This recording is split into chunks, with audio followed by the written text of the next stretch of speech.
the Tuscan Valley where the water never forgets. They say the waterfalls in this valley don't just fall, but they remember.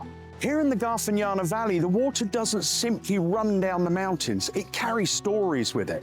And in places like Piazza de Brancoli just up the hill, where the cascades spill over rock and moss, people have been whispering about those stories for centuries. For thousands of years, these slopes were part of the ancient Garfagnana frontier, a corridor where shepherds, merchants and pilgrims passed between the Apennines up in the north and the plains down here around Lucca. Water was everything here, a guide, a warning, a source of life, and sometimes a source of fear. The Romans called these mountain springs the veins of the valley. Medieval chroniclers wrote about aqua vive, living waters, because the waterfalls rose and fell so suddenly that people believed they responded to more than just rainfall. And there is some truth in that. This landscape is full of hidden karst channels and underground rivers.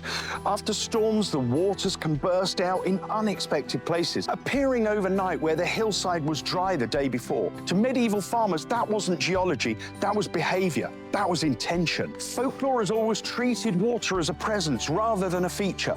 Some stories say the cascades echoed the voices of shepherds who once died in sudden mountain storms, their shouts drifting down the valley long after the danger passed. Others talk about Le Lavandei del Serchio, the washerwoman spirit said to appear at twilight, beating ghostly cloths against the rocks, warning travelers to turn back before the floods. They weren't malicious, they were protective, part of a landscape that looked after its own. In the Upper Valley, elders still speak of l'acqua che cammina, the water that walks, streams that shift their course overnight, not violently, just quietly, as if choosing a new path. And if you look at the history of this place, you can almost understand why those stories grew. This is a valley that has moved with the waters for centuries, terraces rebuilt, paths realigned, villages adjusting to the mood of the mountains. Even today, when you stand by these waterfalls, there's a feeling, not eerie or dramatic, just a sense that the land is old enough to have memory.